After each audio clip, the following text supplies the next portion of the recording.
So it's all to play for still. I think so. Do you want to bet against us?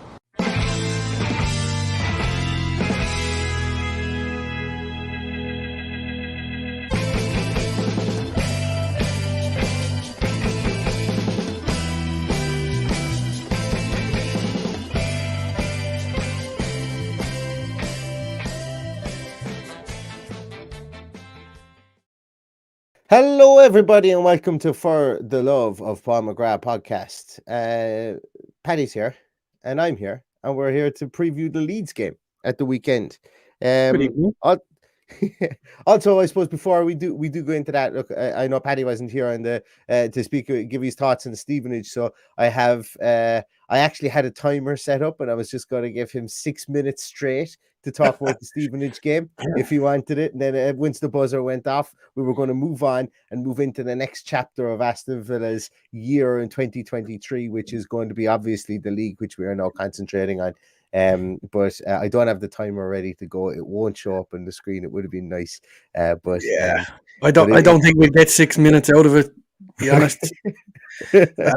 After 48 hours of being down over it, I think it's time to move on. I don't think we're going to see the same team at the weekend. There's some players there I hope we never see again. So that's just my opinion. I won't name them. I'm sure you know who some of them are. But I was bitterly disappointed. I was bitterly disappointed at the lack of professionalism in which we showed at the weekend. It's one of those games where you want to walk out onto the pitch and go, Coutinho, will you stop fucking shooting from 25 yards? It's not going to go in. I just couldn't get my head around some of the decisions. Those 25-yard shots should have been the little ticky-tacky passes around the box, looking for space, creating the chances which we did for the goal that we got. But no, just lack of patience, lack of lots of things. I think a little bit of arrogance. There's so many words I could use for it. And then complete capitulation at the end, which absolutely drove me demented. First off, the first person to get my ire was Leander Dendoncker, and what the hell he was doing. I can't get my head around it at all. No matter how many ways I've looked at it, I can't fathom what he was trying to do. Then obviously Robin Olsen getting beaten at his near post like that is completely unacceptable. Got his angles completely wrong. And then the one player who wasn't marking anyone, who had to go and close that down. But first off, why is there two men out taking the corner and no man out there stopping them? I have a theory on that because I watched it back today. Yeah, and then Ollie Watkins stands there, looks over his shoulder, realises nobody else is going to close it down, that he's the free man. A couple of seconds lost, and then arcs his run out. Oh, God, I was just screaming at the television.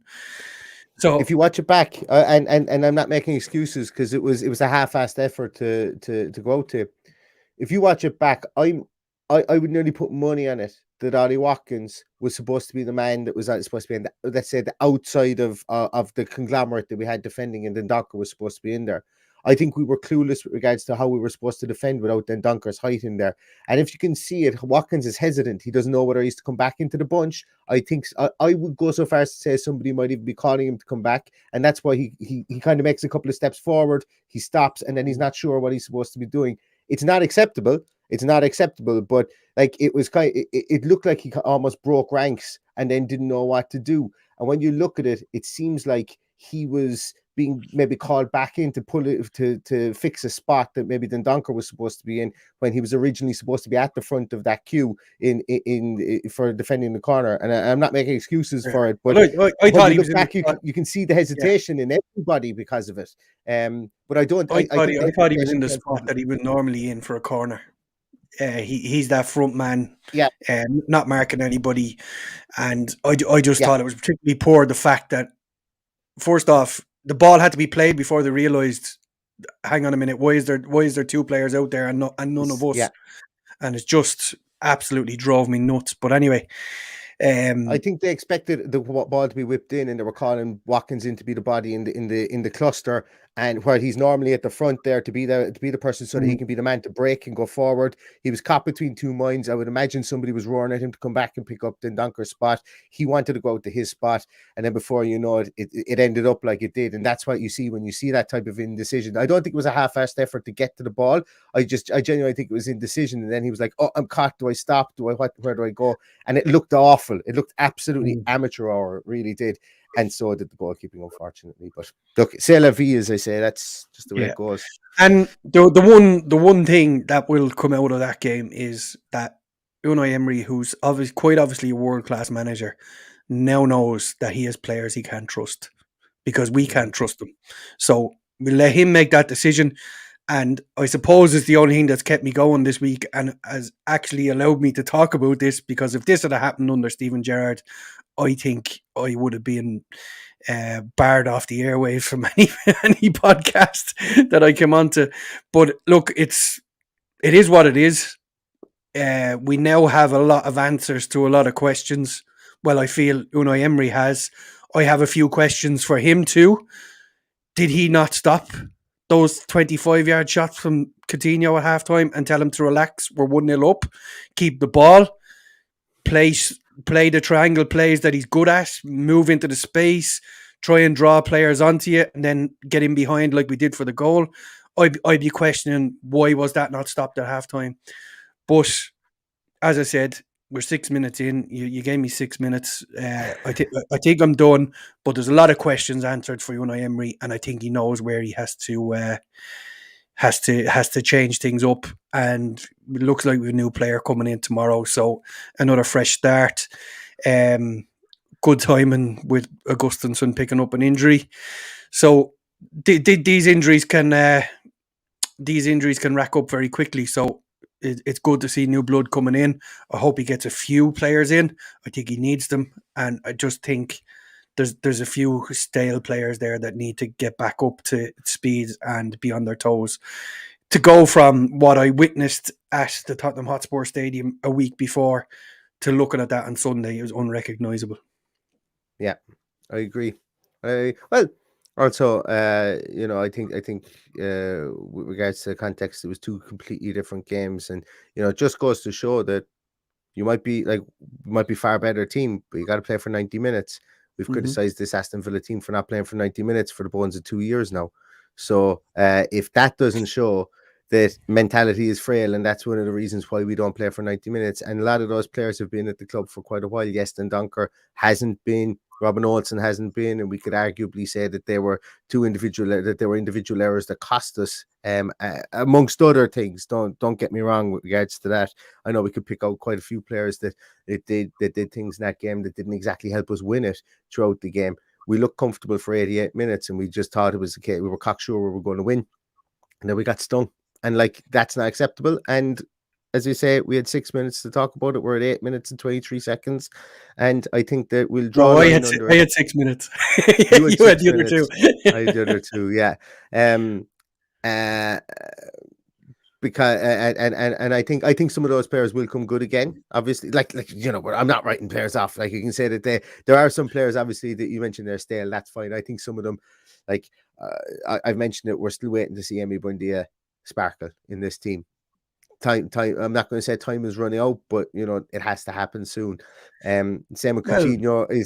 Judging by the players that we're being linked with, I would say time is running out. I think he needs to. I think he needs a regular performance. I see Craig Butler's in the comments there. I don't know if it's the Craig Butler or not, but time could be running out for Leon Bailey too if he brings in another striker. So there's a lot of people that need to up their game. We've given people a lot of time. That should have been a day for the likes of Leon Bailey to really flourish, to really run at these third division players who are aging, and we didn't see it. We didn't see it from anybody really. So it's if that is Craig Butler, why don't you send Neil a message there and we get you on to talk in the future? Craig, I'd absolutely love to chat to you, because you're doing a lot of interesting stuff out in Jamaica with your academy, and as I say, get in touch with us and we would love to chat as always. Martin Leonard though is from Dublin. and he is traveling to the game, and he's never actually seen us lose a game at home. Very good. Put your money on now, lads. Do you know what? Go down to the bank, take the deeds of the house out, walk into your Ladbrokes or your Paddy Powers. The game is sorted up. Martin has us all sorted. That's what we have to do at the weekend. Don't! I'm joking. And if you've already done it, then I bear no blame. I wouldn't be as confident at the weekend, but I think it's going to be a fun game. Leeds Aston Villa are usually fun games. You know, it's usually one of those games that's a toss up. Villa have won more than they've lost in recent times, over the last 6 anyway. You know, so it's something to look forward to.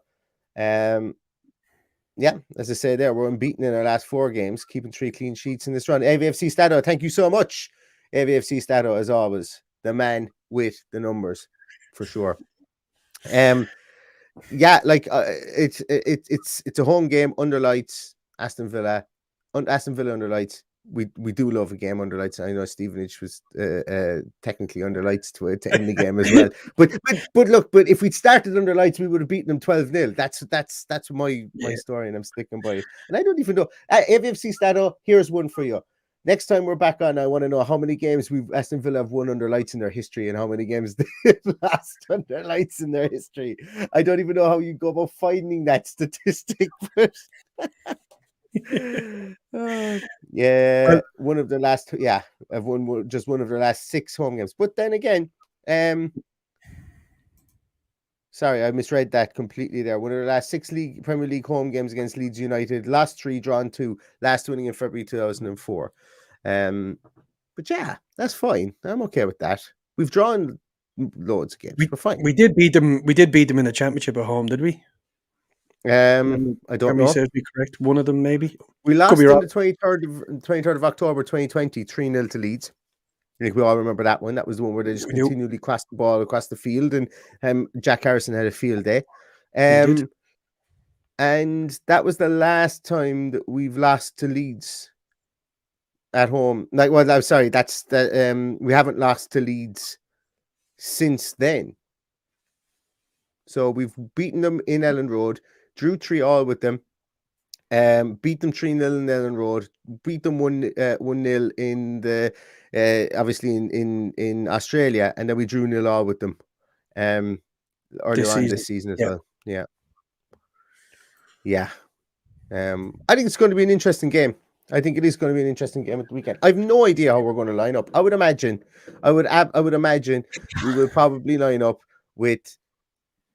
Tell you one thing for sure, Emi Martinez will be in goal. I was just about to say, you stole it out of my mouth.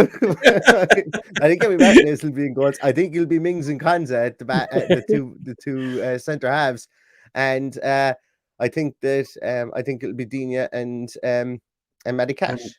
Ashley Young. Matty Cash is out. Oh, Matty Cash is out. He's injured. Yes, you're right. Yeah, Ashley Young. And we won't have John McGinn. John McGinn with a grade 2 hamstring tear. It looks like it'll be February before he's back. Kamara probably definitely comes back into midfield. If he doesn't come back into midfield, I might start to question Unai Emery at that stage. Kamara and Luis. I would imagine JJ might start. I'd imagine he will start. I think he will. Yeah, absolutely. And then we might even see somebody. We might see Leon Bailey maybe further wide, and then we might see Ings and Watkins up top. Why not? Why not? You never know. Does Bundia deserve another? Like, is Bundia guaranteed? Rod Humble says send Olsen out on loan. Is he not on loan at the moment? No, we signed him. Did we actually sign him? He was on loan at the end of last season, and then we made that a 4 million signing. Okay. Yeah. I think a lot of players as well. Actually, just a quick one there. I think I saw it in the comments a while ago, and it was that we might find it difficult to shift these players. I actually think we're in a position whereby we wouldn't have an issue selling any of those players. Now, we mightn't get the money we want for them. And I'm not saying that we all go for 2 million or whatever, but I think it's easier to shift the group of players we had there on show on Saturday, if there are any players that need to be shifted, for decent money than it would have been to shift the likes of El Ghazi, Trezeguet, Bertrand Traore. And the reason I think about that is just because there's always teams that will come in for big name internationals, and Coutinho would get a move back to Brazil if we were looking to let him go. Buendia will definitely get a move would definitely get a decent money move to Spain or Italy without a shadow of a doubt. He'd be snapped up. And Leander Dundonker, the same, would definitely get a move for money. So I don't think wages would be as much of an inhibition because I think there's always horse trades done on that. I don't think it's as big as it was in lesser years. But if Villa wanted to sell those players, and I don't think they will, I think every single one of those players, maybe bar Philippe Coutinho, is here at the end of January. So I think it's more addition as opposed to subtraction in building the squad. Stato's back in again. We'll give some kind of clarity on the myth that is Villa Park under lights. So we've won as many as we've lost, which was 23 each, and we have drawn 20. So bang down the middle. It makes no difference. Yeah. What do we have now? That's only since 2000. Now I know the talk of Villa Park under lights goes back to those. It goes back to the end of AV floodlights. Yeah, back in the day. So football wasn't invented in 2000, and we know that. More homework for you as well, Evie. Does that include daylight savings hour? And because it makes a big difference after 7 o'clock. I'm joking. Actually, yeah. Would it include daylight? Yeah, it could do. Yeah, maybe. I don't know. Let's. Would it have a massive difference on it? I don't know. Anyway, that's some digression. But look, I think this game at the weekend is. I think that there will be a lot of hot seats and there'll be a lot of hot bums going out. And that sounded awful. I think that might actually be clipped up later on. But there'll be a lot of people going out there that'll be feeling the pressure. With regards to the result of the weekend. Because what I liked about Unai Emery in the aftermath was he didn't really mince his words. He let it known that he was a bit pissed off, and I like that. I took it that he was very pissed off. Yeah, that's the way I took it. Yeah, and I was, and it actually cheered me up a little bit because I didn't watch the interview till the next morning because a few people have said that I dodged the podcast on Sunday, but I actually told you long before then I couldn't do the post-match. But I actually didn't watch any interviews or any replays or anything else until the next morning, and I felt a bit better having watched this interview. So I'm expecting a backlash against Leeds. I don't know about anybody else. I expect us to go for the jugular. Obviously, that'll come down to who's fit, and if there's any more knocks in the squad, it's going to be a little bit worrying because we've a few injuries now, as I said at the start. So this is going to be interesting. Yeah, Rachel says can't watch his interview. I thought he looked disappointed as well, and I thought he looked pissed off. I thought he looked let down. If that makes sense. Let down is how I describe it. Yeah, shocked as well. Like the kind of like, I can't believe that you guys let that slip. And maybe that was kind of like a big ding moment. It was right. This has confirmed any biases that I might have had with regards to certain aspects within this team. And sometimes that's what it takes. Sometimes it takes rock bottom to remember that, okay, and let's not call it, I suppose rock bottom is the wrong phrase to use, because we've been bloody flying it in the league under him as well, and he's not going to throw the baby with the bathwater. But if he was on the fence with a couple of players, and that game happens, I think he's kind of go, right, maybe decisions need to be made now. And maybe there won't be decisions. Maybe he's also knows enough to turn around and say, shit happens. People have bad games as well, but we never have this happen again. And if it does, then the hammer drops very swiftly. And I don't give a shit who you are. You're gone. And it's, in fairness, we're nowhere near rock bottom. As I said previously, to have that performance against Spurs only a week beforehand, a lesser performance against Wolves, and then that, I would imagine there's going to be a rocket up the ass of many players. Yeah. So, that's what I admired the most. He was asked a very tough question, and he looked straight. It's not like Jack Woodward asked a very tough question, but he did, and it was straight down the lens for the answer, as if to say, "I'm talking to you, Villa fans. I'm not talking to Jack here. I'm talking to you, Villa fans." And I have no doubt there will be casualties over this.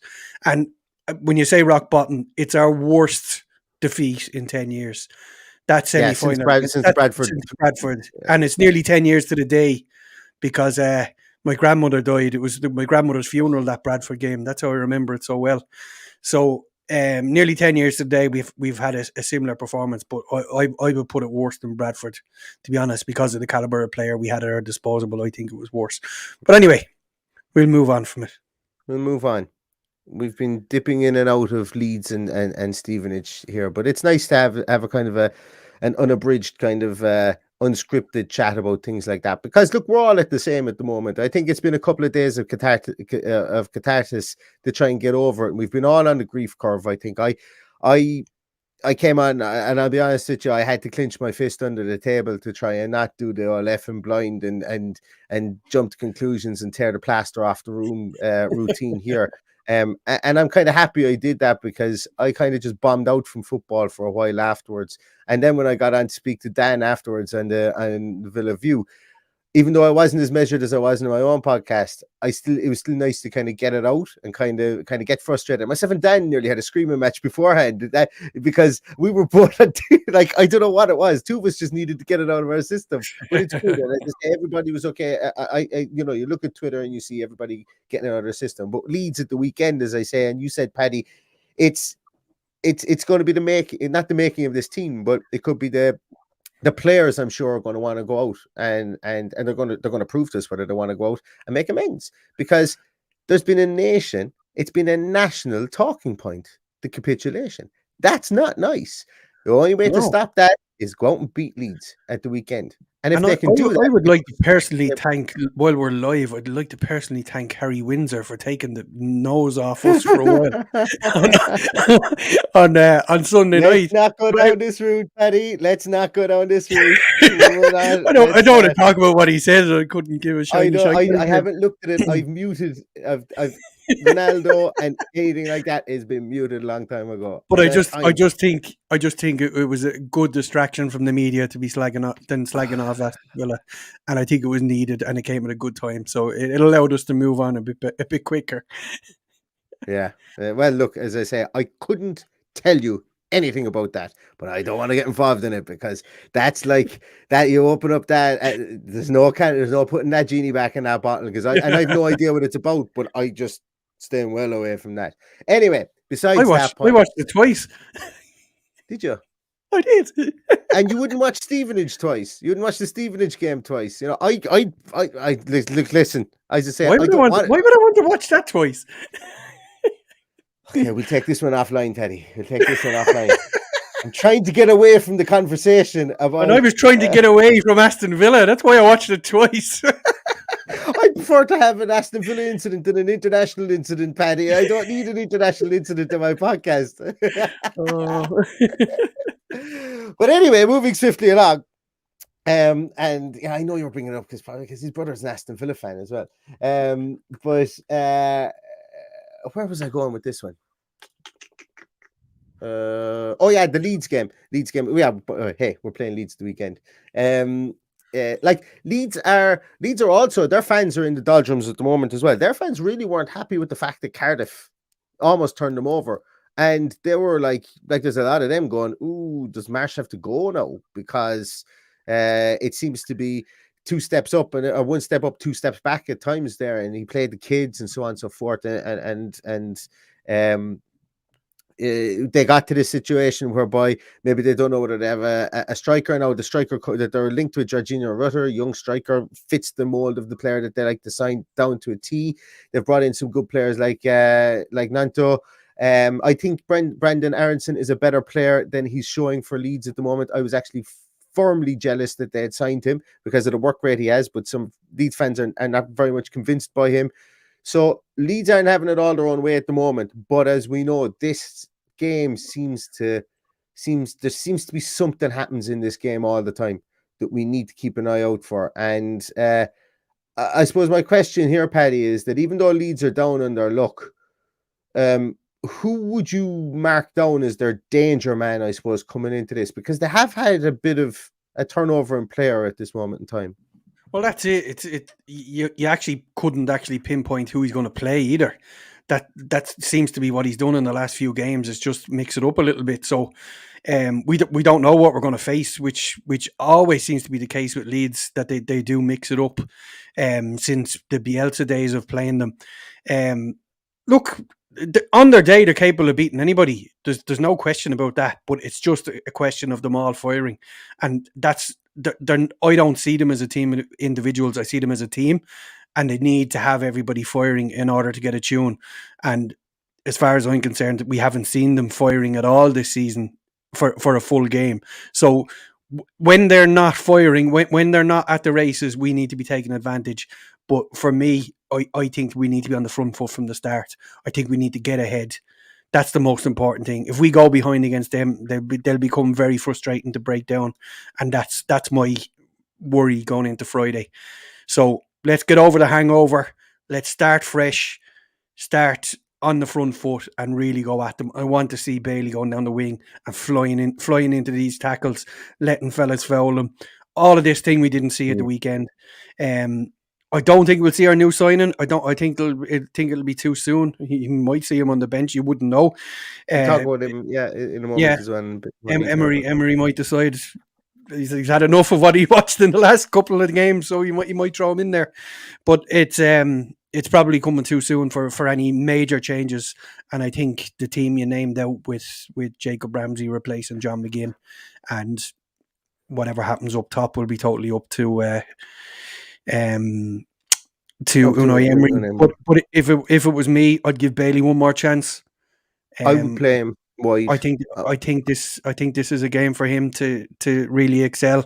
I think for a team that dives into challenges so bloody easily, I think he could win us many a free kick, and I just hope that we see more of him driving at a team as opposed to this step over and just getting a yard to get the cross in. I'd like to see him go a bit more direct. Yeah. And I said it kind of as I wonder, will he do this kind of a thing? But the more I'm talking, the more I'm talking about it, the more I'm beginning to think it's probably the right way to go is playing Bailey more wider, playing the two strikers up top in Watkins and Ings. I'd nearly even go so far, and I know that Jacob Ramsey has played on the left-hand side an awful lot when he's left-hand side of midfield. I'd nearly go so far as doing what a lot of people have asked recently, move Bailey over onto that left wing. Fraught with danger in one way, and I'll speak about it in a moment, and move Jacob Ramsey over. Keep Watkins over in that wing, and maybe make Watkins and Bailey interchangeable, where Watkins can do the work down the wing if Bailey does get a small bit further forward. Keep Ings in the box, make him occupy strike, make him occupy Llorente, make him occupy they start in there as the two centre halves. They've not been having it their own way. Pascal Strike has probably been their best defender this season. Just from looking at comments that some Leeds fans have made, I think that's what I've picked up. But Llorente has signed a new 5-year deal. Some Leeds fans aren't really happy with his contribution, which is strange because he was lauded as a really good player, and I was like, it just seems to be this year he's a bit off it. If they start Junior Firpo, I'm putting Leon Bailey on whatever wing Junior Firpo is on and telling him, do not move from that wing, and if Firpo gets taken off, I'm also taking you off, but run at him and get the yellow card early, because I think that they're coming off the back of two decent draws as well. They drew at Newcastle, drew with West Ham. So, I think you're talking about their strengths. I think their weaknesses. You look at the back four of. So you got Koch, Cooper, Ayling, Strike. That's their back four from the Championship, if I'm not mistaken. And they've played that a lot this season. So there's an opportunity for them to be got at for sure. It's just finding the right. There's a lot of people talking. I see Craig Butler's back in again talking about playing. That's because I said Bailey off the left. Yeah. I don't see a reason why not. I don't see why you wouldn't change it up either and do something different just to bamboozle them. I watched the first, because we went on to the team sheet tantrum. I watched the first 60 or 70 minutes of that game against Cardiff the weekend. I thought they were awful. Absolutely awful. Strike was poor at the weekend, but overall, I think he's been a lot of people. I'm not 100% sure, but the consensus I can find on. But while I say they were awful, their second team managed to come back and salvage a draw against Championship opposition. Yeah. We threw it away. So read into that what you may. There's a few people in the comments asking us to comment on Sanson. I don't know if he was out, if he was just out there to give him a game to put him in the shop window, or he genuinely thinks that Sanson will be. But yes, that's the point I was getting to. I couldn't fault his game. He looked happy to be out there. He was putting himself about. He was looking for the ball. He was the one guy who constantly moving off the ball, and his movement was excellent. It was very hard to see. What I was trying to figure out at the weekend was the two fullbacks seemed to be alternating going forward, which is fair enough. That's the way I like to see it. But it was very hard to see without the wider lens on not being at the game as well. But I thought when they did have the ball, I thought Sanson was very quick to get back into his position and act as a nearly a third central midfielder in there. I thought he did very well. Now I know that's probably down to where he's usually playing, that he gets sucked inside a little bit. But like he's a decent player. We know he's a decent player. He hasn't had a run of games. Is he going to get it? Probably not. I think his time is up. Just on the Sanson piece as well. I know directly after the game, a lot of people were saying, "Oh, Sanson gave the ball away loads of times." Sanson had 2 losses of possession in the whole game, or in the time that he was on. I didn't think he lost the ball an awful lot during the game, but as you said, Paddy, I think he made an awful lot of runs past players. I thought he made runs into half spaces. I thought he made runs in behind in behind the midfield block, which nobody else was doing. We were coming up against in the midfield block, going wide, coming back inside again. I thought Sanson was the only person who was busy in there, obviously trying to make an impression. The one goal that we did score was one touch football, but it all came about by there was nice movement from Bailey, nice movement from Ings, and then obviously nice movement from Sanson as well. And a lot of people are questioning, why didn't we do that? Why didn't we start running diagonally to get in between those? The kind of the honeycomb effect of their low block and their 6-man defense that they were playing. They basically Emery'd us for good parts of that second half when they went 1-0 down. They just Emery'd us because they knew that if they stayed at 1-0 that they'd have a chance, should I say. But yeah, like I can understand with the Sanson thing, with the Sanson thing, that there's he wasn't the world beater, but he looked better than a lot of players that come in after not playing for the length of time that he did. And while I still don't think he's going to be here long term, he might actually get a start at the weekend in that wide right position if he does see fit to maybe play Bailey up front with a Watkins, or if he brings in Ings up front with the Watkins and maybe take Bailey out of the firing line. If he does go that way, I wouldn't be at all surprised to see Morgan Sanson on the right, Jacob Ramsey on the left, the 2 boys in midfield, and maybe one of Bailey, Watkins, Ings, or 2 of those 3, should I say, up top. So it wouldn't surprise me. It wouldn't surprise me at the weekend, for sure. Danny said, let's be honest, Sanson just assumed he's done based on 3 managers not fancying him. I would have said he was a Johan Lang signing, would you? Would that be correct? Oh, I think they more or less admitted that. They said it was an opportunity cost. He was available for 14 million in the January transfer window. They made the decision to sign him based on the fact that they could get him what they felt was a cut down price at the time, 12 million, 14 million, whatever it was. And I think it was a speculative accumulate. And then he got injured.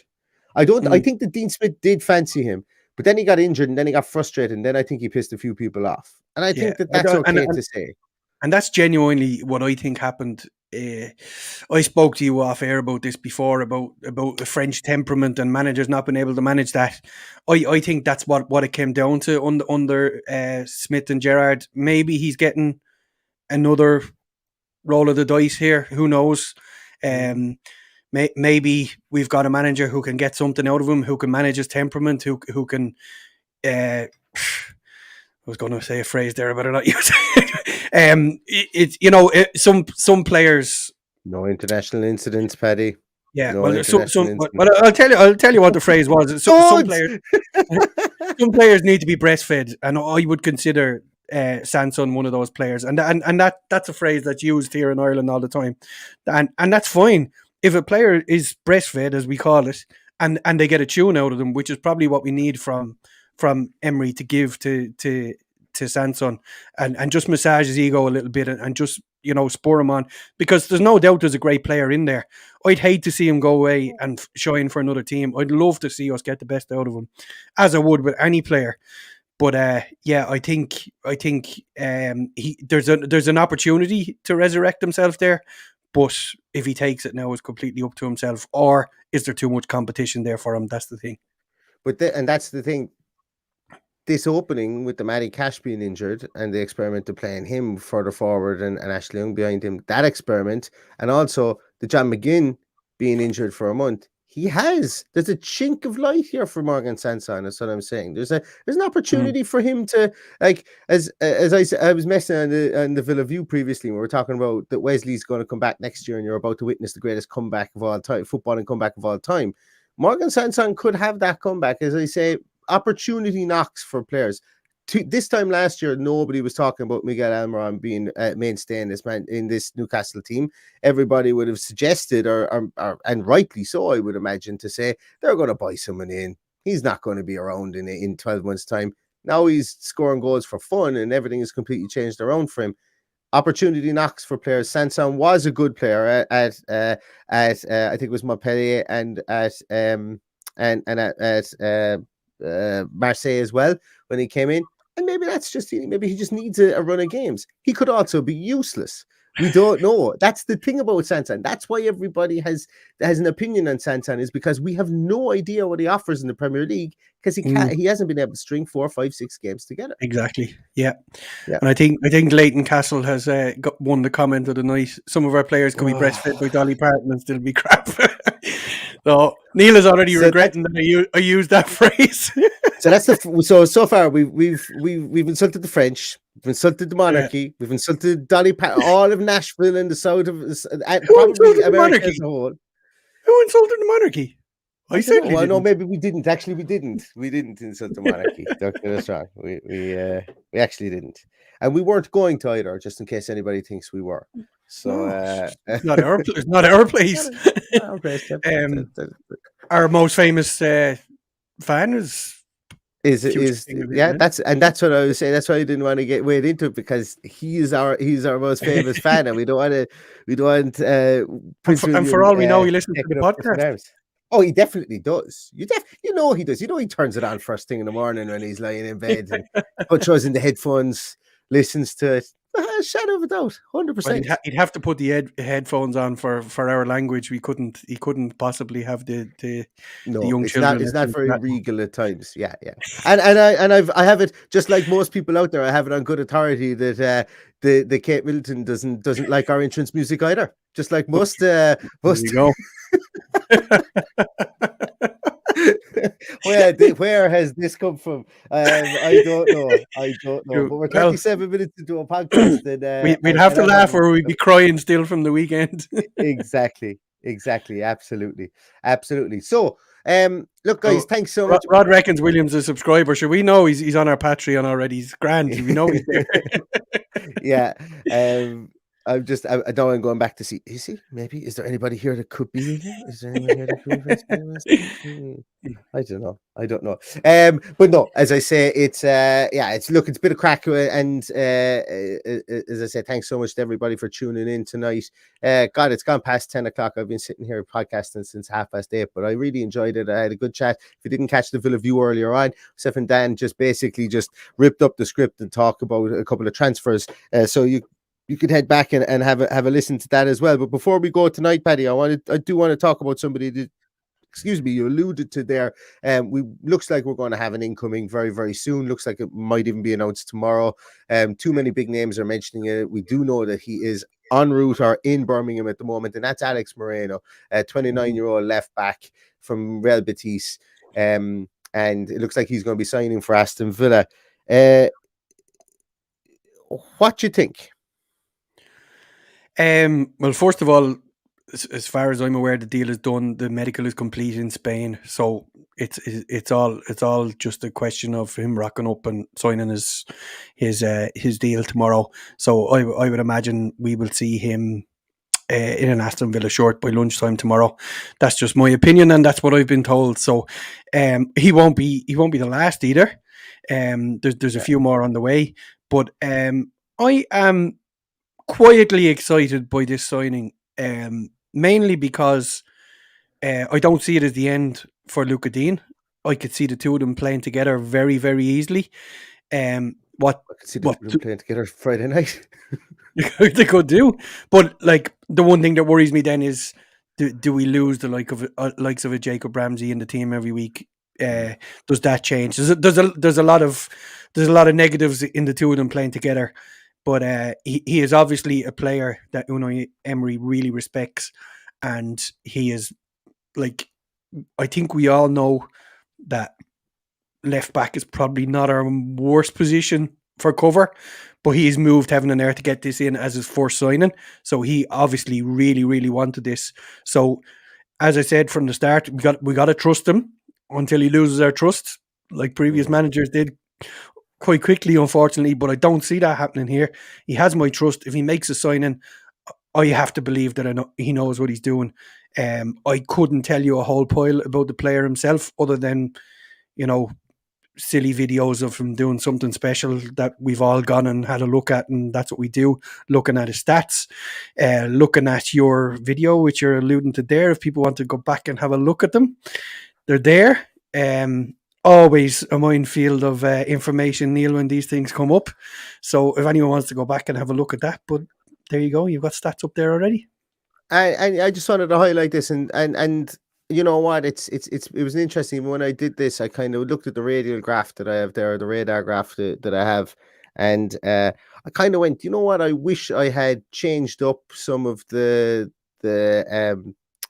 tags here and gone with maybe, because I'd like to try and standardize it, so I'm looking at every player in under the same lens. And obviously with the radar graph there, I keep the same tags for each spine. And I kind of wish I changed it up a small bit. And the reason I did that was because, I should really have done two, really, as I say, because Moreno is defending, and he's playing and he's attacking, obviously, in a completely different league, in a league that is a lot more free flowing from that point of view. And there's two really interesting things here. Myself and Dan talked about it earlier on, and he mentioned about the guys in Sky, and I fully agree with them as well, that for too long we've had Digne at the end of our build-up play for attack, and sometimes it may have slowed down our play. And this is my hypothesis on it, that I don't think it was 100% the reason, but at times it could be the reason that we've had to wait for Digne to get into position to cross the ball in, and we're crossing it into two guys who aren't notoriously good headers of the ball. It's been said a lot of times, all last year, this year as well. We crossed the ball an awful lot. When we look at the statistical differences here, I think Emery genuinely just wants a different type of player, to play differently than Luca Dean is. Now, statistics bear in mind as well as Luca Dean's been doing what he's been asked to do, and that's cross the ball, and fair play to him. So I'm not saying that Luca Dean can't do this, but I know that Moreno can do a different style of attacking, as in he can carry the ball. Like, I don't have anything in there with regards to dribbles. Like, this guy completes more dribbles. Yes, it shows there a 36.1% successful dribbles as well, but he doesn't get dispossessed that much either. But when you watch this guy, he makes things happen, and he's able to carry the ball. We don't have ball carriers. We don't have people who are even comfortable carrying the ball. So this guy is comfortable carrying the ball. Will he have the same amount? Will he have enough success doing it? I don't know. Will he be able to do that in the Premier League?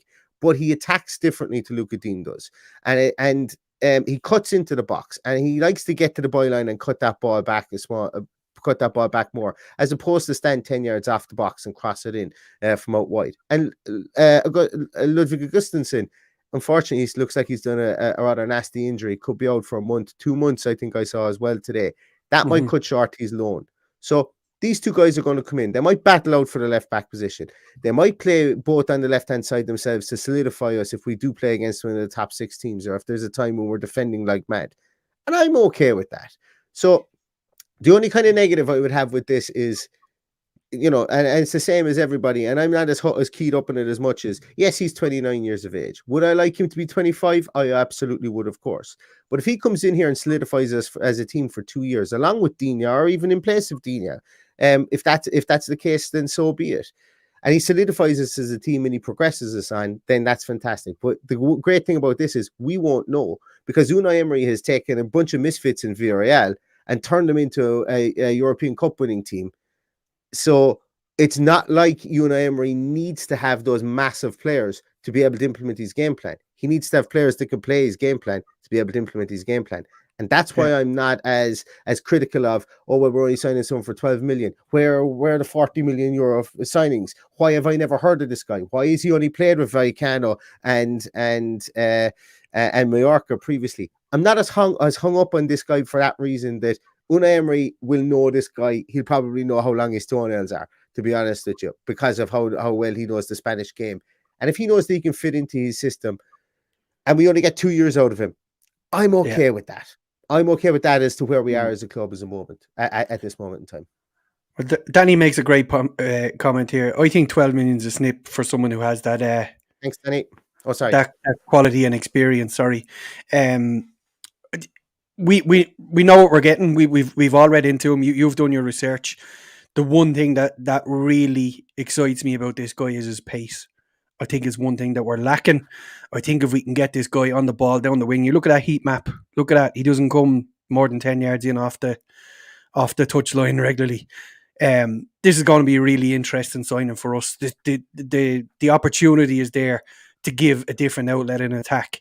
So we've got to welcome him with open arms. We've got to hope for the best, and we've got to get behind them. And I think after last weekend, getting behind these players is the most important thing we can do this weekend. They need to know that we have their back. We've had a couple of performances where they've been booed, and that's people's right. They pay their money to make that choice if they want to boo people. Wouldn't have been my choice, especially against Wolves. But it's an exciting signing for the money that we're paying. I don't think it's going to be the last one. I don't think. He could end up being the cheapest one that we buy at 12 million, which is great. But I like, you can only be excited by it. I think we have to be. There's far too many cons or pros than there is cons in this signing.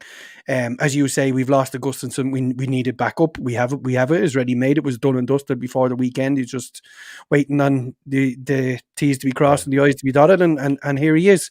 So we'll see him tomorrow. We probably won't see him Friday.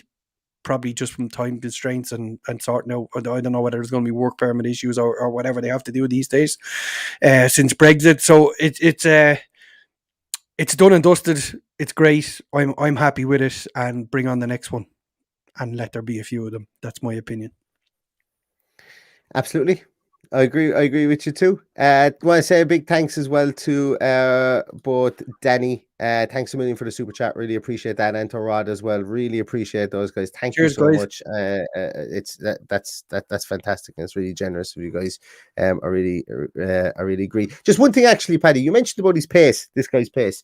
Like he's not Usain Bolt, but what he is, he's fast running with the ball. Yeah. Fast running with the ball as well. Yeah, like he's fast. God, Jesus, he's faster than me. And he is pacey, but he's fast running with the ball as well, which is something that we want, because we're very slow in transition. And for a team that was a counter-attacking team, you know, if Watkins isn't on form, we can't counter-attack. Like basically, if Watkins isn't on form, we can't counterattack, because he has to be our outlet ball and our finishing ball. And as we know, you know, that takes its toll. He isn't the greatest finisher in the world. And when you have to be both the outlet and the finisher, very few strikers are. You've got Kylian Mbappe that do that role, and very few do that as well. Also, I want to say as well, since we beat Stevenage, I've had an addition to my back wall, and you guys might see it here. And that's going to be the lucky. That's going to be the lucky jersey. So everything has changed now. You just said since we beat Stevenage. Since we lost to Stevenage. See, positive mindset, Paddy. I'm always on the positive foot forward. That's my way. That's my bag. But yeah, we've got a God jersey in the back here, and hopefully that's going to be in a frame. And Mr. McGrath, if you're watching it and you want to sign it, that would make me the happiest boy in all of Ireland as well. So that would be nice.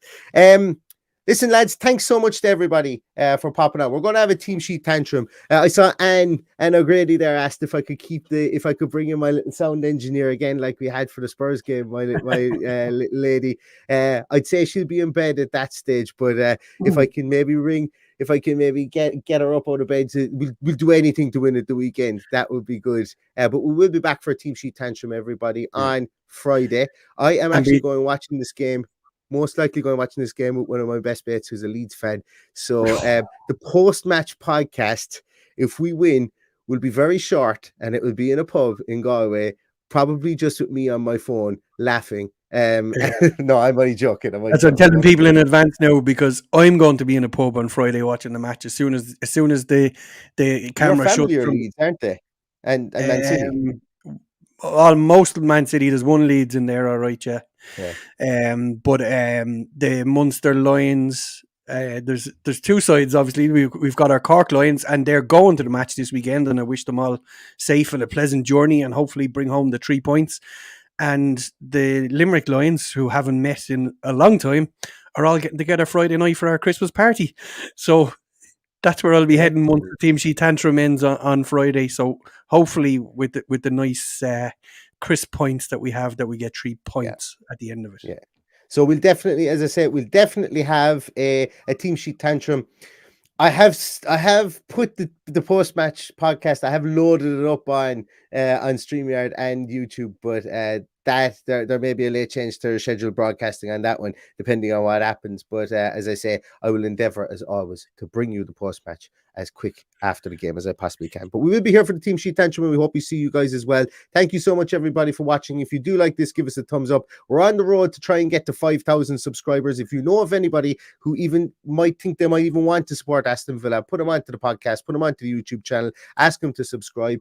I very rarely ask for it outside of the streams, and then I put it up on YouTube today, and there was great. There was a great reception to it. Also, if you haven't seen it, go back on our Twitter. We are giving away an Aston Villa jersey with somebody's name on it, with whatever name you want. You don't even, if none of the players tickle your fancy, get your own name on the back of it and whatever number you want. So jersey name, number, home jersey name, number. We will be announcing it live on the Team Sheet Tantrum on Friday. So all you got to do is like the tweet, retweet the tweet, and follow us. That's all you got to do. So find the tweet on Twitter, fire it out there, and a winner will be picked at random. Thank you so much, guys. Really appreciate that as well. I'm going to leave you all get to your beds because it's a school night and it's coming up to 10:30. But thanks so much, everybody, for watching. And thanks so much, everybody, as always, for listening. Really appreciate everything you do for the podcast. Stay safe, stay healthy, and all that's left to say is up the Villa. Up the Villa.